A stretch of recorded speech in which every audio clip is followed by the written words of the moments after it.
हाँ, नमस्कार दोस्तों। ओपिनियन हाउस पे आप सभी का स्वागत है। तो आज हम एक मुद्दे पे चर्चा करने आए हैं। बिल्कुल अभी ताजा तरीन जो घटना घटी है, बहुत सारे, यहाँ तक कि जो झारखंड लोक सेवा आयोग का परीक्षा हो रहा था, उसमें पेपर लीक का एक मामला आया है, चतरा उपेंद्र नाथ कॉलेज का। तो इसकी पूरी तरह से अभी पुष्टि नहीं हुई है, लेकिन छात्रों के बीच में ये खबर फैल चुका है। और इससे छात्र और जो छात्र के साथ गार्जियन आते हैं एग्जाम दिलवाने, क्योंकि लोग दूर दराज से आते हैं, तो ऐसी स्थिति में उनके साथ अभिभावक लोग भी आते हैं। और अभी आप देख सकते हैं कि मैं जब ये वीडियो शूट कर रहा हूँ, तो मेरा बैकग्राउंड से आपको अंदाजा लग रहा होगा कि मैं किस जगह पे बैठा हूँ।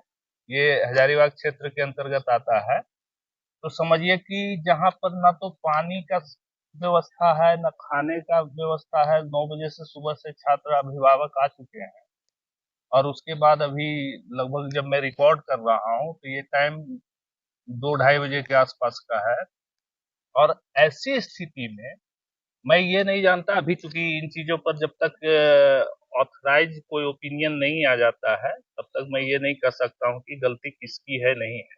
लेकिन ये छोटी सी बात है, तो ये कि परीक्षा इतना बड़ा मुद्दा नहीं है जिसको एक सही ढंग से सुचारित रूप से नहीं करवाया जा सके। सरकारें क्या कर रही हैं? उनके पास इतनी व्यवस्था है, पूरा मिशनरी जो गवर्नमेंट की है, क्या वो एक परीक्षा को सुचारू रूप से नहीं चला सकते हैं? सोचने वाली बात है। छात्रों के साथ हमेशा वो भागते भागते आते हैं। उसके बाद रिजल्ट क्या आता है? पेपर लीक हो गया, परीक्षा कैंसिल हो गया, फिर से वही प्रक्रिया शुरू।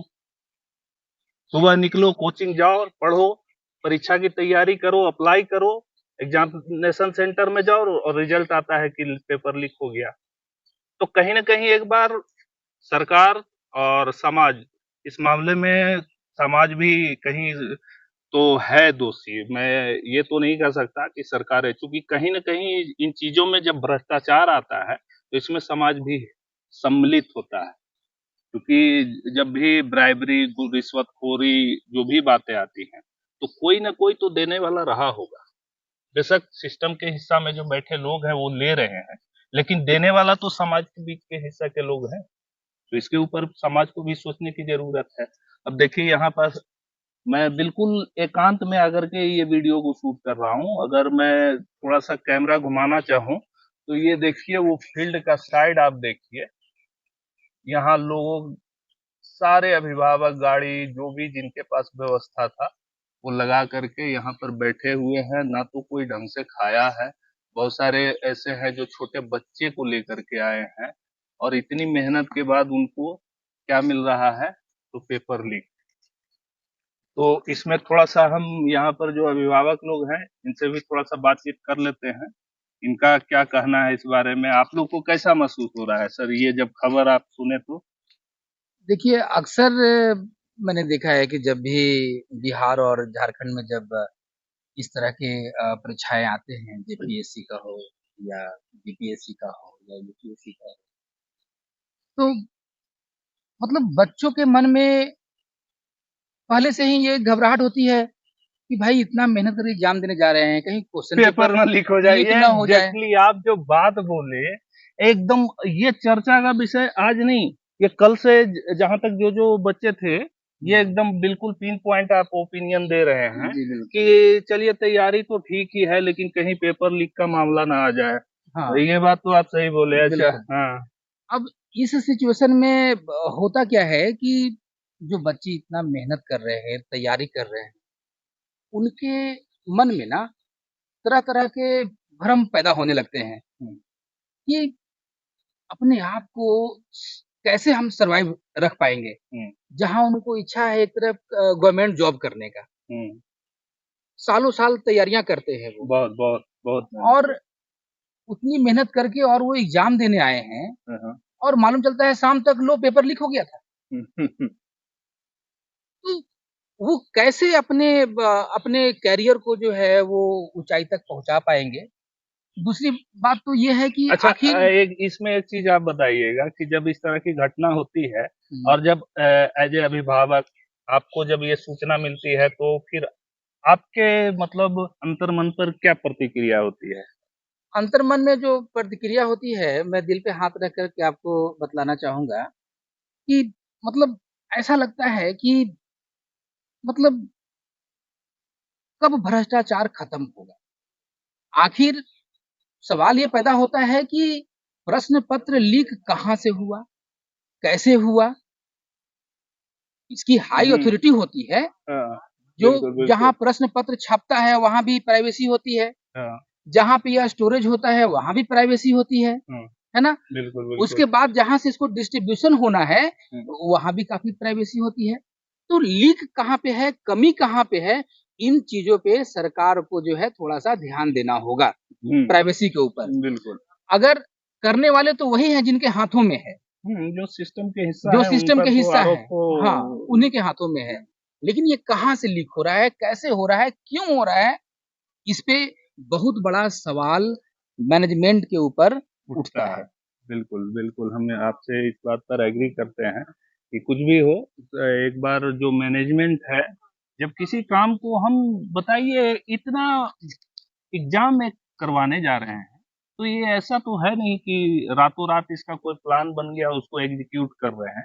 एक लंबी प्रक्रिया के बाद आप नोटिफ़िकेशन जब निकलता है बहाली का, उसके बाद कितने 6-6 महीना, 1-1 साल, कई बार डेढ़-डेढ़ साल हो जाते हैं, उसके बाद एग्ज़ामिनेशन आप दे बिल्कुल, रहे हैं। बिल्कुल सही। और उसके बाद इस तरह की लापरवाही तो लगता है कि बिल जो बिल्कुल आप प्रश्न चिन्ह है मैनेजमेंट के बिल्कुल ऊपर। आप सही बोल रहे हैं।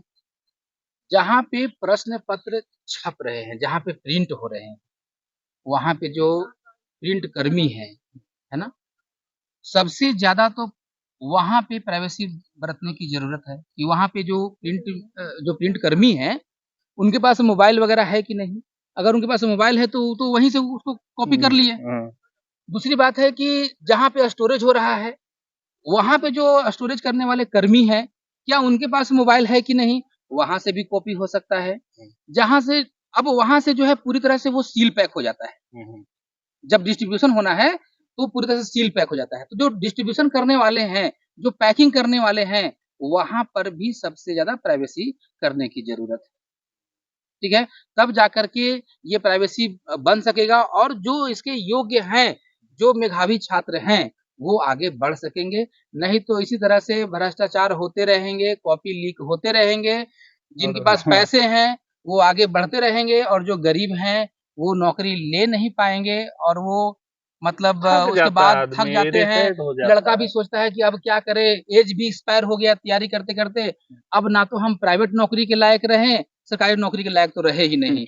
अंत में उनके पास एक ही चीज़ बचता है, जो कि सुनने में आता है कि आज इन्होंने सुसाइड कर लिया, आज उन्होंने सुसाइड कर लिया। बहुत ज़्यादा ये तो क्योंकि स्टूडेंट वर्ग में वो उस उम्र में पहुँच चुके होते हैं, जिस उम्र में उनके पिता भी वृद्ध हो चुके होते हैं।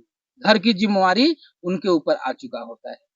इसके ऊपर बिल्कुल ख़ैर वो उन चीज़ों पर भी थोड़ा-सा एज़ ए परिवार, समाज, सिस्टम तो है दोषी इसमें कहीं, लेकिन कहीं जो इस तरह के मामले जो आते हैं स्टूडेंट का सुसाइड का, तो इसके ऊपर हम लोगों को भी एक परिवार के रूप में और समाज के रूप में काम करने की ज़रूरत तो बिल्कुल है। ज़रूरत है। कि ये ऐसा कुछ भी कहीं पर भी द एंड नहीं होता है लाइफ हुँ, में, लाइफ इसीलिए मिला है कि उसको स्ट्रगल को कंटिन्यू किया जा सके। बाकी इन चीज़ों जी। पर हाँ, जो कमियाँ हैं इनके ऊपर सवाल उठाए जाएँगे और हमेशा उठते रहना चाहिए। तो चलिए आप नाम बताना चाहेंगे? जी, बिल्कुल, मेरा नाम सत्येंद्र कुमार गुप्ता है और मैं वैसे रांची का निवासी हूँ। रांची के निवासी हैं। जी। अच्छा, सुबह कितने बजे से आए हुए हैं? सुबह मैं घर से निकल गया था 5:30 बजे हाँ, हाँ। अ, चाय वगैरह पी कर के। अच्छा, अभी खाना-वाना नहीं हाँ, खाए और होंगे? नहीं खाना वगैरह तो मैंने आगे जाके होटल था उधर, अच्छा, तो कितना दूर हम लोग लगभग यहाँ खाए। से फिर? यहाँ से लगभग में 3 किलोमीटर होगा। अच्छा। बाइक से गया अपन दोनों पिता और पुत्र एक्चुअल में हाँ, मेरा बेटा यहाँ एग्ज़ाम देने आया है। अच्छा, अच्छा। हाँ, तो दोनों साथ में गए फिर होटल खोजते तब जाकर के होटल मिला। वो भी उन लोग अपने लिए बनाए थे। अच्छा, अच्छा, बोले कि वहाँ आइए सर आप लोगों को मैं खिला देता हूँ, हाँ, लेकिन मैं खाना बेचता नहीं हूँ, घर में जो बनाया हूँ वही अच्छा। खिलाऊँगा आपको। तो एकदम घर का खाना मिल गया और मन संतुष्ट हो गया खैर हाँ, हमारा। लेकिन बहुत सारे यहाँ पे लोग ऐसे थे, जिन्हें खाना भी नसीब नहीं हुआ नहीं है। हुआ। एक चाट वाला बेचारा है, तो वो कितना लोगों को दे पाएगा, जबकि यहाँ पे आज 600 के करीब में स्टूडेंट हैं और लगभग में उतने ही अभिभावक हैं। तो 1200 लोगों का व्यवस्था हो पाना बहुत मुश्किल सा लगा। मुश्किल है। हाँ, मैं तो खुद सुबह से आया हूँ, तो मैं इस चीज को तो जी। महसूस कर रहा हूँ। यहाँ वो भाई साहब, आप इधर आएंगे? और मैं अपने बारे में और बता दूं कि हाँ। मैं एक कवि भी हूँ अच्छा, और कवि भी हैं? जी, और अरे गूगल पे बेहतरीन। मेरी कविता प्रकाशित होती है। हाँ, हाँ, तो पिता पुत्र पे हमने एक बहुत ही अच्छा कविता लिखा था अभी रिसेंटली, हाँ। तो चाहूंगा कि आप लोग के बिल्कुल सामने उसे बिल्कुल, सुना दीजिए ये तो। प्रेजेंट करूं। हाँ, इस कविता का शीर्षक है पिता और पुत्र। हाँ। सुनेंगे, बहुत ही प्यारी बिल्कुल कविता है बिल्कुल बिल्कुल। कि प्यारा होता है रिश्ता अजब पिता पुत्र। प्यारा होता है रिश्ता अजब पिता पुत्र का, गजब एहसास है मिलता पिता पुत्र का। कंधे से कंधा मिल जाए जब पिता पुत्र का, दोस्त से भी प्यारा हो जाए रिश्ता पिता पुत्र का, तब अनमोल हो जाता है रिश्ता, तब अनमोल हो जाता है रिश्ता। पुत्र जब हो जाता है बड़ा करता है संघर्ष, पुत्र जब हो जाता है बड़ा करता है संघर्ष, दिन रात सोचता है वो करता है मेहनत। बचपन तो कट है जाता, बचपन तो कट है जाता, बचपन तो कट है जाता, जवानी रहता प्रयासरत। दिन रात सोचता मिलेगी नौकरी कैसे, पिता पे बोझ समझता है अपने जीवन का, तब अनमोल हो जाता है रिश्ता पिता पुत्र का, तब अनमोल हो जाता है रिश्ता पिता पुत्र का। यही समय है होता पिता को समझदार होने का, यही समय है होता पुत्र को दिलासा देने का, यही समय है होता पुत्र के कंधे पे पिता का हाथ, यही समय है होता पुत्र को दिखाए सही सही राह। पिता को फर्ज है निभाना रिश्ता पिता होने का, तब अनमोल हो जाता है रिश्ता पिता पुत्र का, तब अनमोल हो जाता है रिश्ता पिता पुत्र का। पिता का मुस्कुराहट पुत्र के लिए बन जाता वरदान, पिता का हर शाबाशी पुत्र के लिए बन जाता पायदान।